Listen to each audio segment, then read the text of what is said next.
It's a known fact that storytelling is one of the most effective forms of persuasive communication. In fact, in my opinion, it is the most powerful form of human communication and persuasion. Why? Because you, especially in the context of persuasion, you can take a message that's potentially boring and salesy and wrap it up into something intriguing, captivating, and interesting through the use of a story. The problem is most people don't really know how to use storytelling correctly in the context of sales, marketing, and persuasion. And so today what I want to do is give you 3 tips to get you better at storytelling when it comes to sales, marketing, and persuasion. So the first thing is, number 1, when you tell a story, you want to know what the purpose is. What is the outcome? What exactly do you want to happen after you tell that story?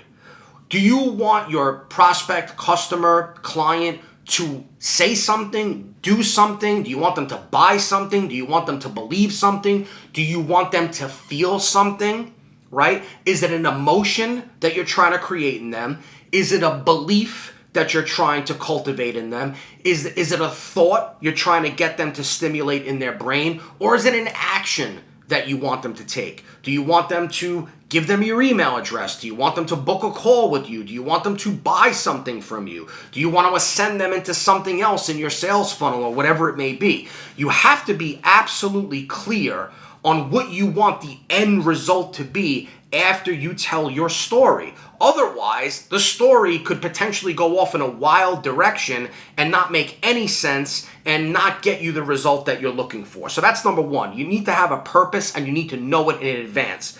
The second thing is you need to have a structure for your story.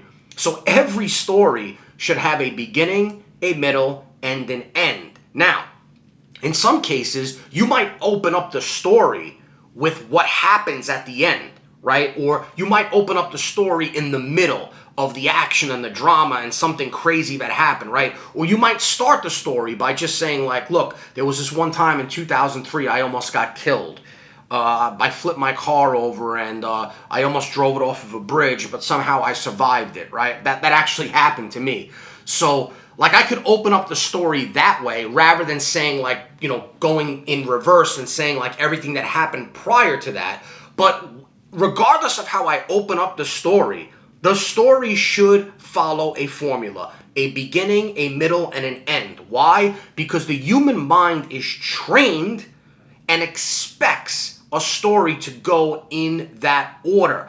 Way too many times I've seen people tell a story and they're starting in the beginning, then they're going to the end, then they're going back to the beginning, then they're going to the middle, then they're jumping to the beginning again, and that just doesn't work. Because if you're telling a story, you should never have a person interrupt you and say, wait a minute, I thought you said this happened before, or I thought you said that happened, or wait a minute, I'm confused, can you explain? Like that should never happen.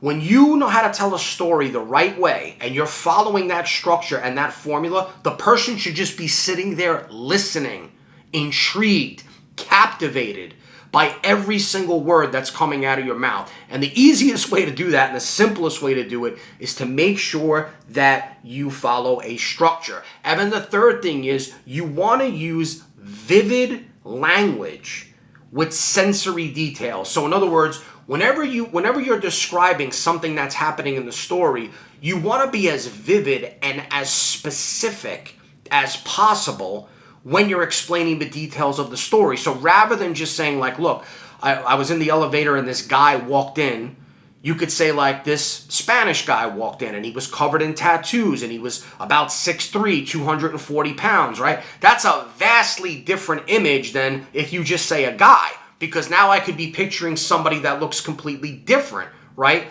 When you explain that story to me. You also want to be as clear and specific as possible as to where you were, what time it was, and then shift into sensory details. So the way that humans make sense of the world is through sensory details, right? Sight, smell, hearing, feeling, and right, and all that stuff, right? So you need to incorporate that in your story. You need to explain specifically, like, what did you see?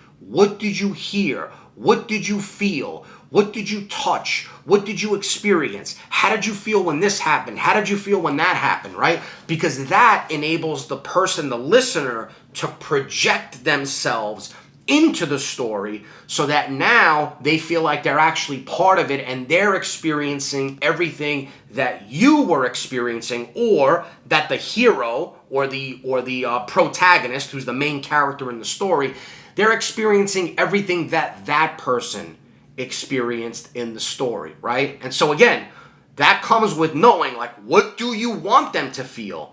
What is that goes back to point number one, is like knowing the purpose of the story. Knowing what you want them to feel, think, and experience throughout the story is super important, right? Because once you know that, then you're able to kind of plug these different things in and paint the picture exactly the way you want it to look when you tell the story. If you enjoyed this video, if you got value out of it, give it a like, leave me a comment. If you're on YouTube, subscribe to the channel and hit that bell notification so you get updated when I release more videos like this.